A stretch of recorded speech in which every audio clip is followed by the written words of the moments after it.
강혜신의 오늘의 미국.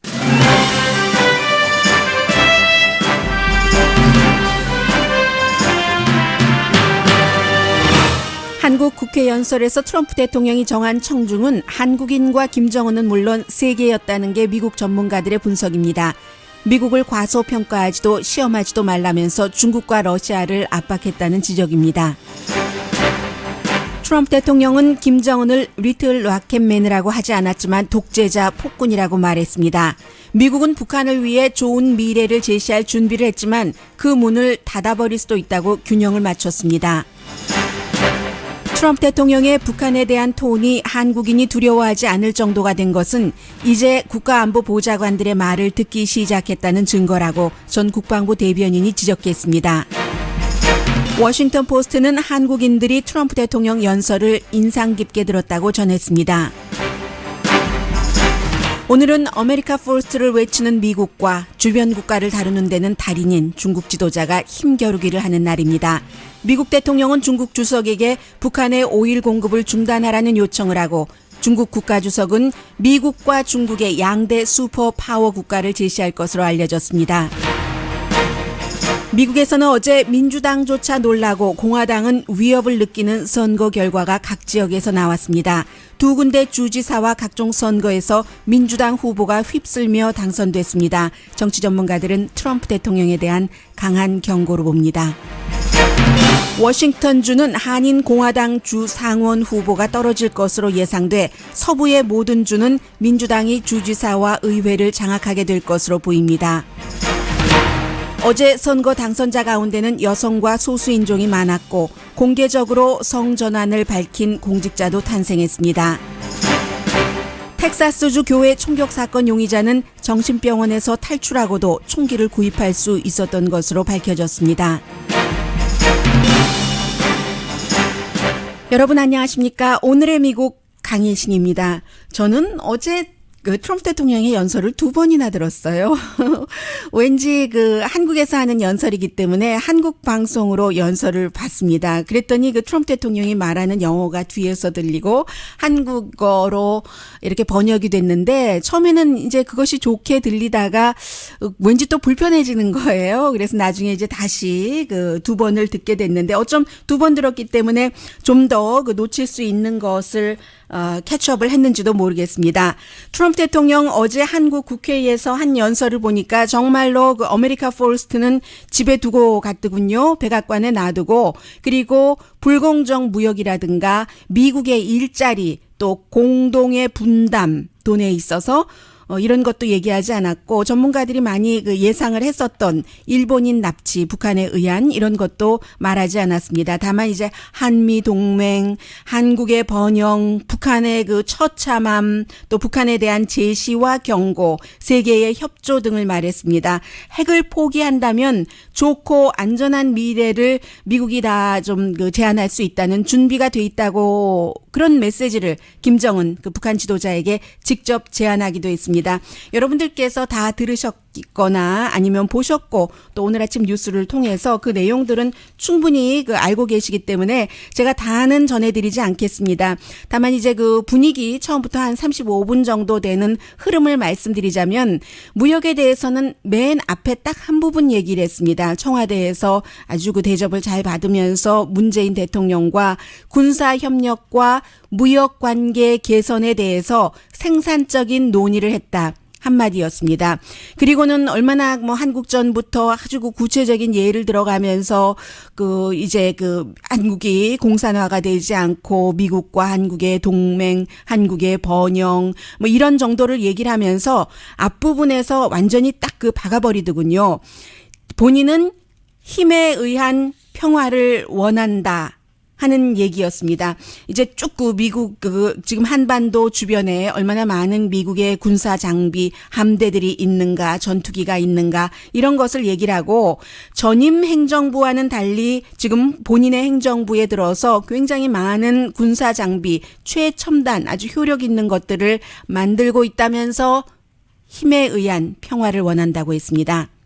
트럼프 And is 대통령입니다. spending hundreds of billions of dollars to the newest and finest military equipment anywhere in the world, being built right now.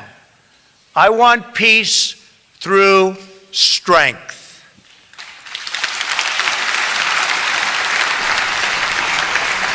그리고 나서 이제 많은 부분을 북한의 그 참혹한 국가가 아니고 국민을 마치 그 노예처럼 부리는 그런 국가에 대해서 얘기를 하면서 인권 문제 많이 얘기를 했고요. 잔혹함, 배고픔, 또 그 크리스찬 박해, 이 가시나 크리스찬은 여러 번 나왔습니다. 컬트라고도 표현을 했고, 김정은에게 북한은 당신의 할아버지가 꿈꾸던 파라다이스가 아니라 헬이다, 지옥이다라고 얘기하면서 한 가지 예를 드는데, 인권에 있어서는 아이가 태어날 때 예를 들어 아버지가 중국 아버지라면은 그러면 양동이에 담아서 그 아이를 버려버린다는 거죠. 순수 혈통이 아니라면서.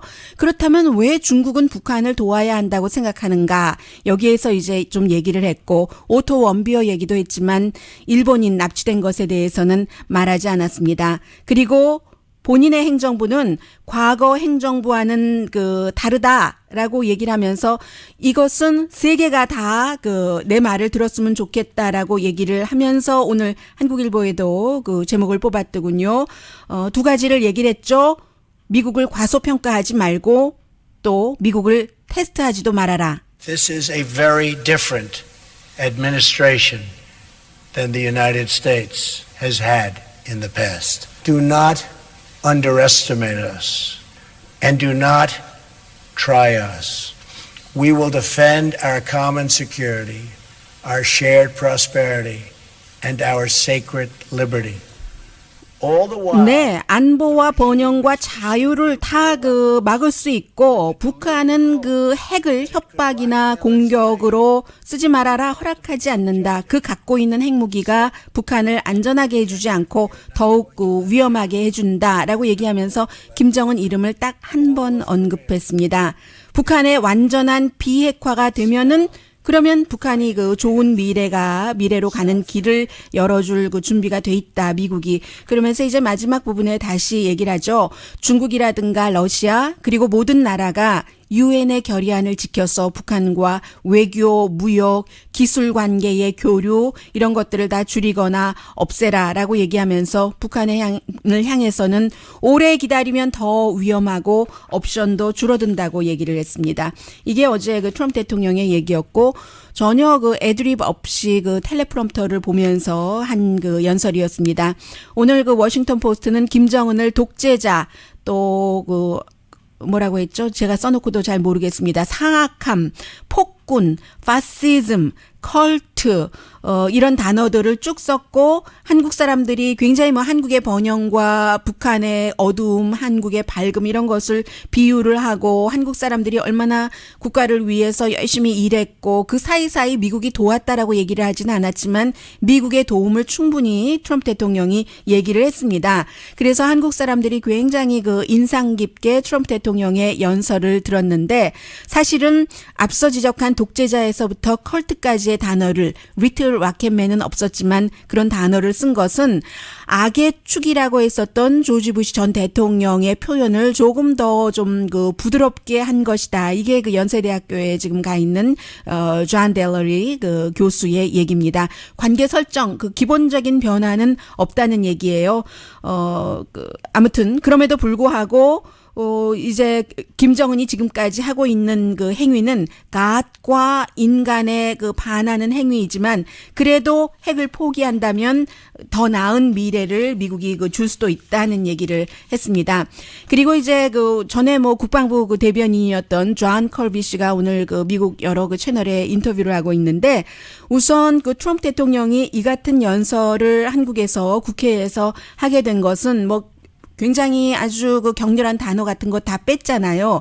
Finally. 외교를 지금까지는 과소평가해왔다가 국가안보팀의 여러 가지 정세 같은 것도 듣고 이제는 그런 것들을 심각하게 생각하기 시작했다는 증거라고 얘기를 합니다. Finally, with the rest of his national security team, because for months his team has been working well, I think in a very measured, deliberate way to come up with a strategy to deal with what is undoubtedly a much more urgent problem for them than it was for the Obama administration. And yet he's been out there. 네, 그리고 나서 이제 지금 뭐 그 선제 공격 이런 말은 들어갔지만 그렇다고 한쪽 문을 열어놓은 것 같지만 협상이라는 완전히 또 다른 문을 닫은 것도 아니라고 also 얘기를 kind of 합니다. closed it a little bit because as soon as he said it, he then said, but you're going to have to meet the preconditions of no more aggressive actions and provocative 네, 그 behavior. 조건이 있다는 거죠. 선제 조건이 더 이상 그런 도발적인 이런 행위를 하지 않을 때, 그런 때 이제 그 미국이 도와줄 수도 있고 협상할 수도 있다는 얘기. 그리고 트럼프 대통령이 굉장히 그 미국의 군사력 같은 것을 힘을 강조를 했는데 그것도 아이러니한 것이 전임 행정부들과는 달리 그 지금 트럼프 행정부에서는 이렇게 하고 있다. 전략적인 인내만 했는데 전략적 인내를 끝내고 힘을 얘기를 하지만 사실은 지금 현재의 그 트럼프 대통령이 힘을 얘기할 수 있었던 것은 전임 행정부들에서 아시아 쪽에 많은 그 군사력 같은 것을 강화시키고 외교적으로 받아들이게 하고 그러한 일이 있었기 때문이라고도 얘기를 합니다. Closed it a little bit because as soon as he said it, he then said 네, 군사력에 대해서 말을 why we are so well postured militarily in the region is because President Obama did pivot the majority of U.S. military forces to the Pacific because we did put advanced radar systems and advanced ships and more troops in the Pacific region to build alliances. 제가 이 말씀을 드리는 것은 오바마 대통령이 잘했다는 것이 아니라 그만큼 미국의 외교는 아무리 그 트럼프 대통령이 뭐라고 얘기를 하던 또 트럼프 대통령의 후임자가 무엇이라고 얘기를 하던 그 전에 얽히고 설킨 여러 가지 일들이 있기 때문에 행정부의 그 수반, 그 대통령 한 사람 바뀐다고 모든 외교가 완전히 뒤집히는 것은 아니다라는 것을 말씀을 드리고 싶어서 그 지적을 했습니다. 그리고 어제 아마 그제 그 기자회견에서 내일 깜짝 놀랄 일이 있을 것이다. 그럴 만한 이유가 있다라고 얘기한 것은 이 그 DMZ를 방문하려던 그 계획을 말한 것이 아니었나 그런 생각이 들던데요. 날씨 때문에 가지 못했잖아요. 더군다나 지금 굉장히 중요하게 생각했었던 것이 문재인 대통령과 함께 가기로 했었기 때문에 미국과 한국 대통령이 그 DMZ를 함께 가는 것은 이번이 처음이라 역사적인 일로 기록하고 싶어 했는데 날씨가 안 좋아서 그 헬리콥터 못 탔고 그래서 1시간 동안 차 안에서 또 기다리고 있었다고 하잖아요. 더 좋아질까 했는데 안개가 더 많이 끼었기 때문에 한국에서는 미세먼지라고 하고 미국에서 fog라고 하니까 뭐 미세먼지로 인한 그 안개일 수도 있고요. 그래서 결국은 가지 못했다. 사람이 아무리 기획을 해도 과거의 삼국지 시대부터나 지금이나 결국 마지막을 결정하는 것은 하늘일 수 있는 게 여기서 또다시 그 지적이 됐습니다.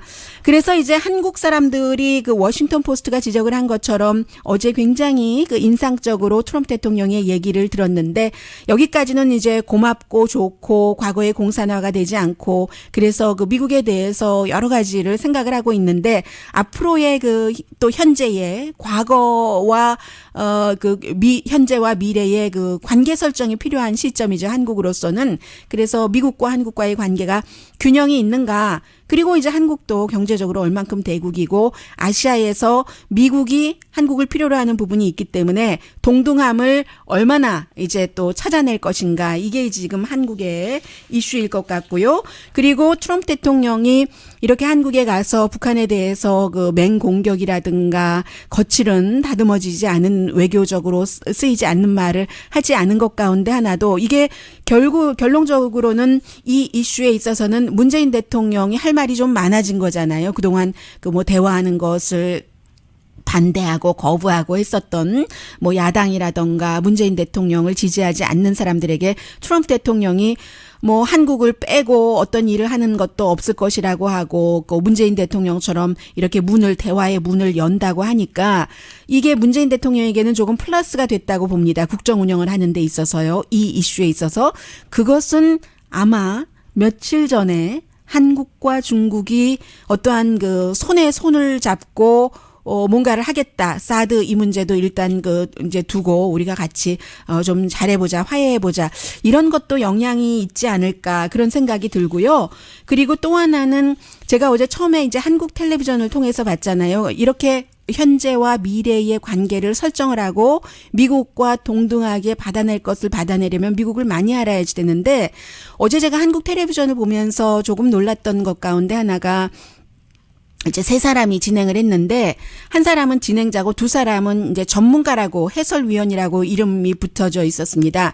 그런데 그 트럼프 대통령이 정세균 그 의장과 환담을 하고 하면서 아직 이제 국회의사당에 들어오기 그 전에 그 홀에 들어오기 전에 이제 미국에서 관계자들이 갔잖아요. 관계자들이 갔는데 멜라니아 트럼프라고 얘기다. 미국의 멜라니아 트럼프의 얼굴도 모르면서 그 전문가라고 하기는 좀 그렇지 않은가. 그것을 몰라도 됩니다. 그러나 적어도 텔레비전에 나왔을 때는 왜냐하면 텔레비전이 화면이 반으로 나뉘어서 계속 미국국 관계자들을 보여주는 거예요. 화면에 나오니까 그러면 자레드 쿠슈너도 나왔고 세라 허카비 대변인도 나왔는데 백악관. 그러면 화면이 나오고 있으니까 자레드 쿠슈너 사위가 왔군요. 세라 허카비군요. 그리고 이제 거기에 또 아주 젊은 그 이제 그 백악관의 공보 비서도 있었잖아요. 공보국장이요. 공보국장이군요. 이런 정도는 얘기를 해주면 좋은데 그런 거 전혀 없이 그만큼 미국에 대해서 좀 그 더 성의 있게 얼굴에 있는 점까지도 파악을 해야지 이게 균형 있는 관계를 그쪽으로 나아가는데 도움이 되지 않을까 그런 생각을 좀 해봤고요. 한 가지는 왜 미국 대통령이 계속 한국 그 국회에서 35분 연설 가운데 10분 이상을 남한이 좋고 북한이 나쁘고 이런 것을 이제 계속 그 비교를 하잖아요. 그런데 비교를 하는데 그 비교가 평가자의 위치에서 그 비교를 하는 것 같은 느낌이 드니까 왜 한국이 자체적으로 하는 것이 아니라 미국에 의해서 이런 평가를 받아야지 되는가 아직까지도 그런 그 약간의 그 씁쓸함 미국에서 하는 평가가 다 맞긴 맞았습니다만은 그런 것도 있었고 그리고 이제 또 하나는 방명록에 미국의 그 트럼프 대통령과 멜라니아 트럼프 여사가 뭐라고 썼냐면요. 프레지던트 문이라고 쓰고 This is such a great honor. Thank you라고 쓰고 도널드 트럼프, 멜라니아 트럼프 썼거든요. This is such a great honor라는 게 트럼프 대통령이 지난번에 이제 만약에 김정은과 만난다면 그 such a great honor라고 얘기를 했었잖아요. 굉장히 영광이다. 그래서 제가 어땠겠어요? 피식 웃었었죠.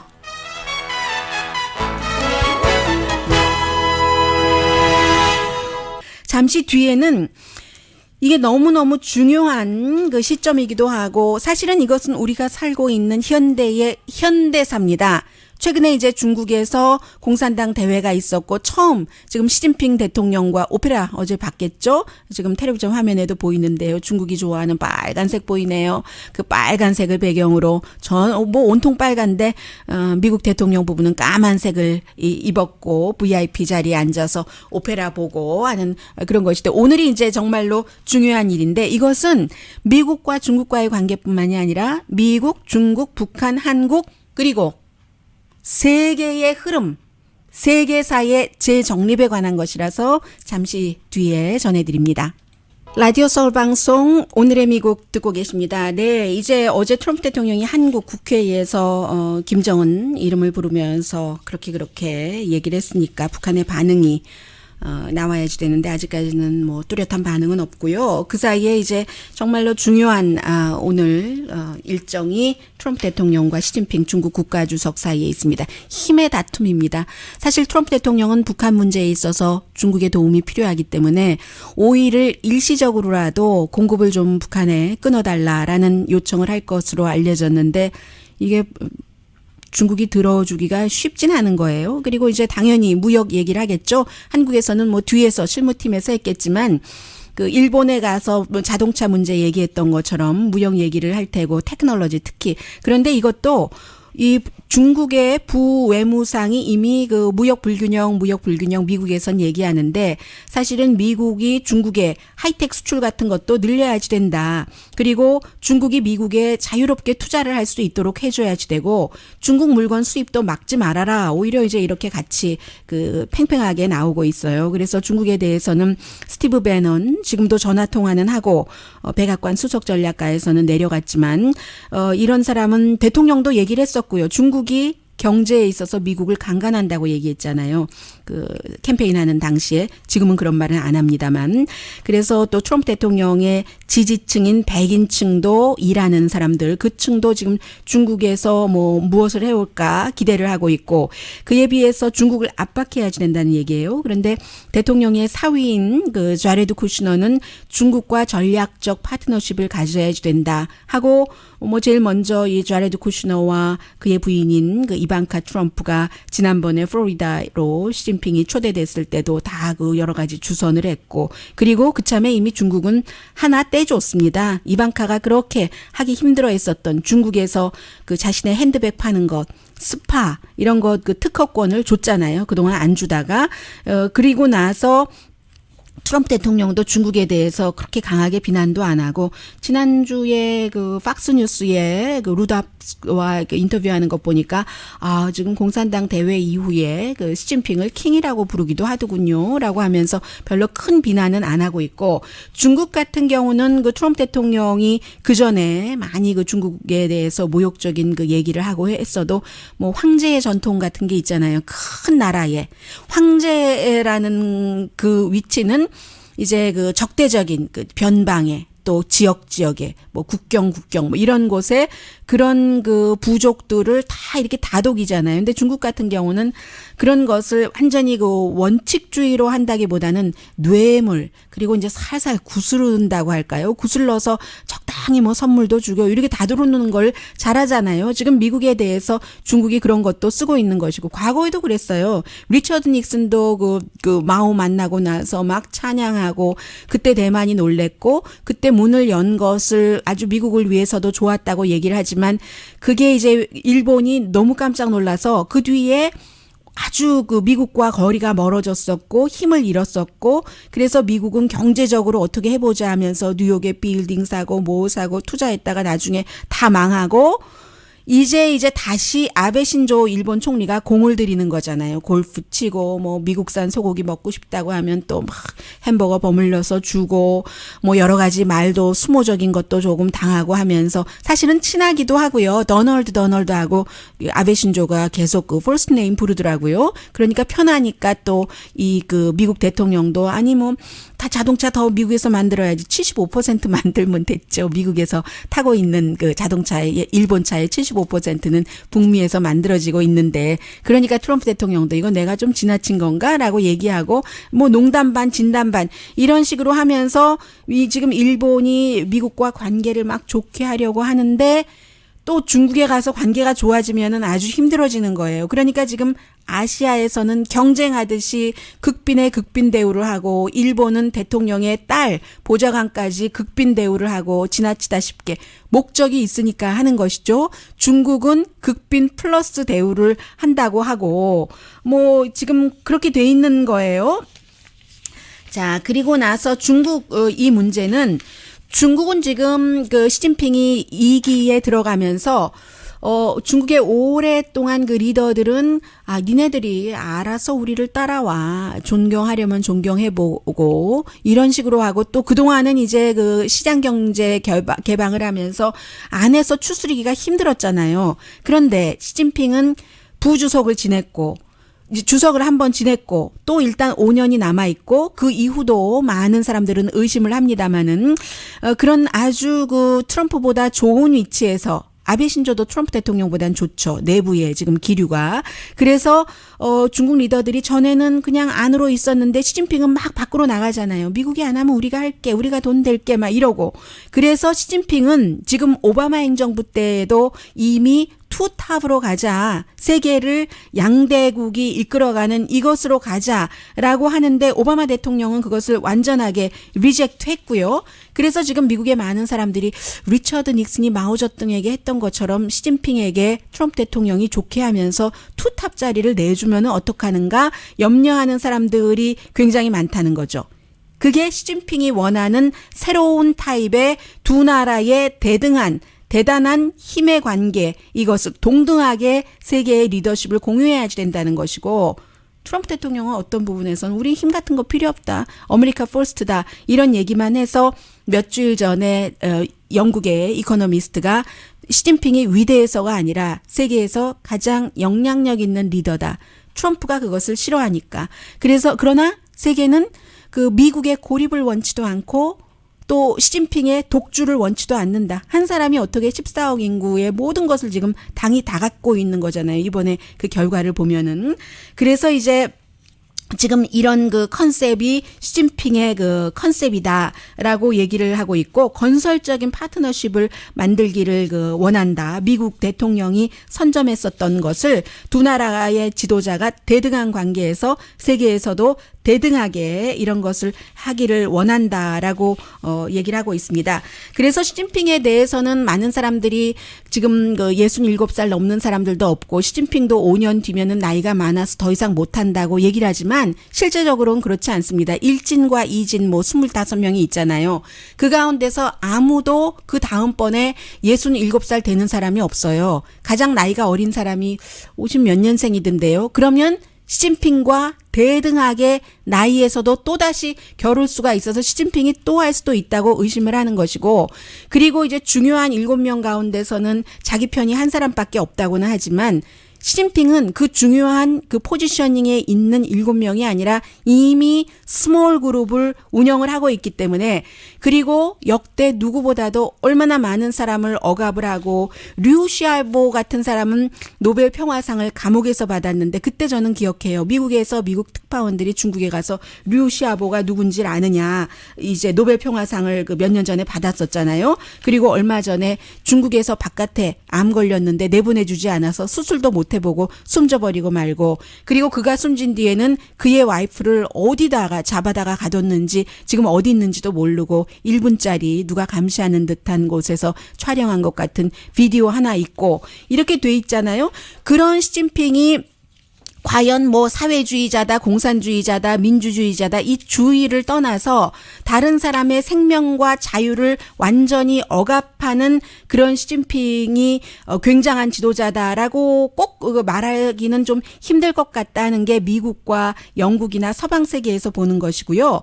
시진핑의 그 비전의 개혁이라는 것이 당이 정부 또 그 모든 것을 사회 또 학교, 동서남북, 군대 다 컨트롤한다는 것 아니잖아요.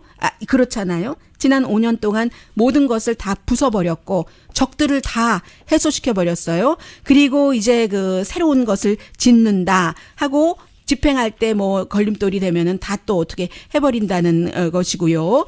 이게 이제 시진핑의 그 새로운 룰, 새로운 그 시진핑의 생각, 자신을 그 마오와 같이 이렇게 딱 놓으면서 근데 이제 한 가지는 시진핑의 1대1로 돈이 뭐 한 1조 달러 드는 것도 유럽 다 뭐 아시아 다 이렇게 실크로드 만든다는 건데 그 돈이 어디서 나온다는 것인지는 잘 모르겠고요. 그래서 시진핑이 자신을 여러 가지로 위에 두고 뭐 아닌 것처럼 하면서도 사실은 문을 열어둔 거죠. 5년 이후에도 다른 라이벌도 없으니까 그래서 본인이 더 갈 수도 있다. 그리고 주변에 전부 그 예스맨이고 수천 명을 그 부패라는 이름으로 수천 명 이상이죠. 체포하고 벌 주고 등등 다 했잖아요. 그래서 최고 지금 고위직 5명 가운데 1명만 그 시진핑에 가깝기는 하지만 이미 이제 다른 그 스몰 그룹을 몇 년 전부터 다 구축해놨기 때문에 그리고 1960년 이후에 태어난 사람이 없어서 똑같이 나중에 5년 뒤면은 나이에 다 걸려요. 시진핑까지. 그럴 때 본인이 이제 더 할 수도 있다 하는 그런 얘기들도 많이 하고 있습니다. 그래서 시진핑이 과연 굉장히 긍정적으로만 봐야지 될 인물인가. 한국은 미국과 중국 사이에서 둘 다 가지고 균형을 맞추는 수밖에 없죠. 뭐. 할 수 없죠. 뭐. 네. 잠시 뒤에는 그나저나 미국에 아주 큰 지진이 일어났습니다. 전합니다.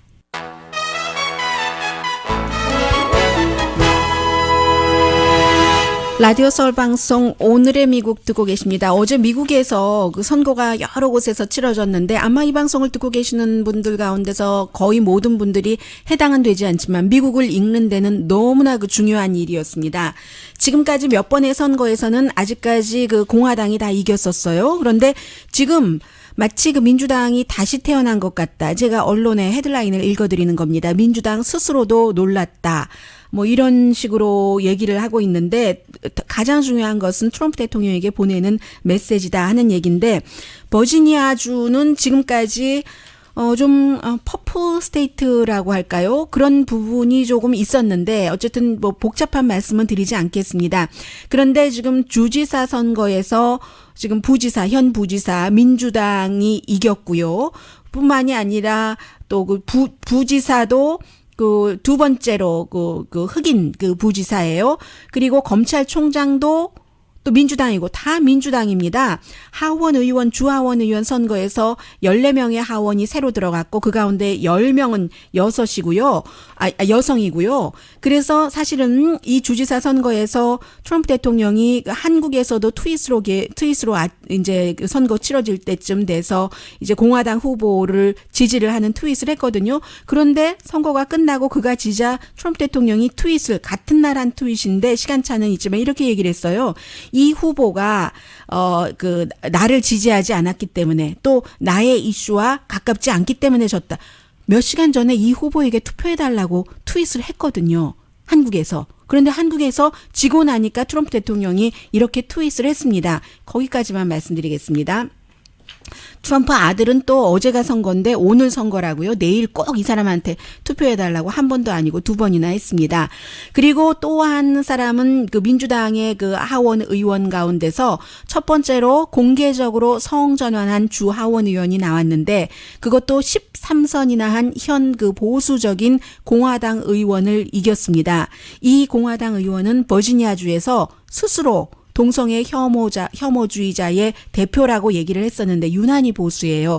26년을 여러분을 위해 싸웠습니다. 아무리 이렇게 얘기를 했어도 버지니아주는 첫 번째 공개적으로 남자에서 여자로 성전환하고 머리도 아주 깁니다. 그런 사람을 지지를 했는데 이슈를 내걸었어요. 교통체증 줄이기. 그것도 이제 아주 차이가 크게 이겼고요. 그리고 이제 그 여러분들께 전에 보도를 해드렸었는데 전에 앵커먼이었던 사람 앵커맨 그 하원에서 승리했는데 같이 방송국에서 텔레비전에서 일하다가 라이브 방송 도중에 그 여자 그 리포터가 숨진 경우가 있었잖아요. 그 걸프렌드 그 숨진 걸프렌드의 보이프렌드인 전 앵커맨이 앵커 그만두고 하원에 나가서 이겼고 총기 규제를 굉장히 강하게 들고 나왔고요. 이런 식으로 민주당이 이겼습니다. 뿐만이 아니라 또 뉴저지의 주지사도 크리스 크리스티 지금 대통령과 가까운 주지사가 굉장히 인기가 없잖아요. 그래서 결국은 그 부지사 공화당을 누르고 민주당이 주지사로 당선이 됐습니다. 그리고 뉴욕에서 이제 빌 드 블라지오 뭐 민주당 그 시장 당연히 그 재선이 됐고요. 그것도 공화당을 굉장히 많은 포인트 차이로 누르고 아마 뉴저지와 버지니아주에서 민주당이 다 주지사에 당선됐다. 이 얘기를 트럼프 대통령 측에서는 이렇게 할 수도 있습니다. 원래 그 두 주는 힐러리 클린턴이 이겼잖아. 그런데 이번에 이긴 폭이 힐러리 클린턴이 트럼프 후보에게 이겼을 때와는 비교되지 않을 정도로 큰 차이로 누르고 이겼으니까 이제 그렇게 정치인들은 해석을 하는 거죠. 트럼프 대통령에 대한 심판이다. 그리고 지금 대도시에 보스턴, 디트로이트, 세인트 피터스버그, 클리블랜드 다 민주당 현 시장들이 재선됐고요. 시애틀에서도 첫 번째로 민주당 여성 시장이 나왔고 1926년 이후 처음입니다. 노스캐롤라이나의 샤롯 때도 좀 보수적이잖아요. 여성 민주당 그것도 블랙 여성 민주당 시장이 나왔습니다. 뉴햄프셔의 맨체스터에서도 10년 만에 처음으로 민주당 시장이 나왔는데 또 역시 여성이에요. 그리고 뉴저지주에서도 마찬가지로 이런 식으로 쭉 여성이거나 소수인종이거나 이런 또 민주당이 거의 어제 휩쓸었거든요. 유타주의 하나의 선거 빼고는요. 유타주에서 연방 하원인가요? 선거 하나를 빼고는 그랬고 그리고 한인 여성 어제 말씀드렸죠. 워싱턴 DC가 아니라 워싱턴 스테이트에서도 인도계 여성과 한인 진영 리 잉글랜드 후보가 나왔는데 한인 후보는 공화당이었는데 지금 뭐 완전히 이제 우편 투표가 완전히 개표되진 않았는데 인도계 민주당 그 부검찰총장이 당선된 것이 거의 그 확실해 보입니다. 그래서 그렇게 될 때는 오레곤주, 캘리포니아를 포함해서 다른 4개 주 전부 민주당이 주지사, 주지사, 의회, 상원, 하원을 다 장악하고 있는데 워싱턴주도 이제 민주당이 그렇게 장악을 하게 됐습니다. 이 흐름이 내년에는 굉장히 여성과 소수인종이 미국에서 많이 당선될 것으로 이제 그 보고 있는 사람들 그런 시각을 조금 높여줬고요. 트럼프 대통령이 지금 중국에서도 아니 이렇게 패배할 수가 있어 하고 굉장히 그 걱정을 하고 있을 것 같습니다.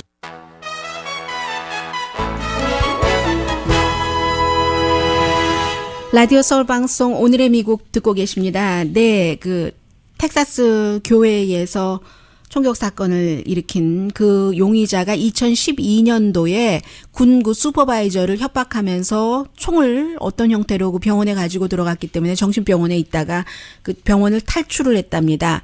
그래서 그 엘파소 쪽에 있었던 병원이기 때문에 경찰들이 버스 정류장으로 파견되고 등등 이런 여러 가지 기록이 있는데도 불구하고 그가 그 AR 그 총을 포함해서 여러 정의 총을 살 수 있었다. 그래서 지금 연방 상원에서 공화당, 민주당 할 것 없이 지금 초당적으로요. 가정폭력 전과가 있었던 사람은 총을 살 수 없도록 하는 법안을 지금 마련을 했답니다.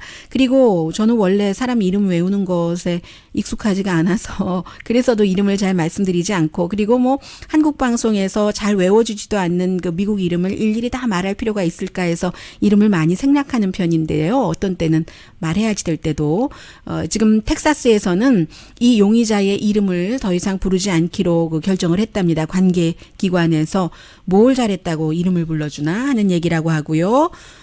그리고 참 은퇴한 그 MLB 그 에이스 피처였었던 그 로이 그 할러데이가 원래 그 조종사가 되고 싶다가 못 돼서 나중에 이제 디자인해서 비행기를 갖고 있었잖아요. 그 같은 모델을 그 비행기를 타다가 숨졌는데 무슨 아이콘 A5든가요? 그 비행기를 그 만든 사람도 역시 그 비행기를 타고 숨졌다는 얘기도 들리고요. 왜 뭔가 나름대로 그 팽팽하게 일한 날은 좀 쉬고 싶잖아요. 저는 이제 밖에 나가면 커피를 마실 거거든요.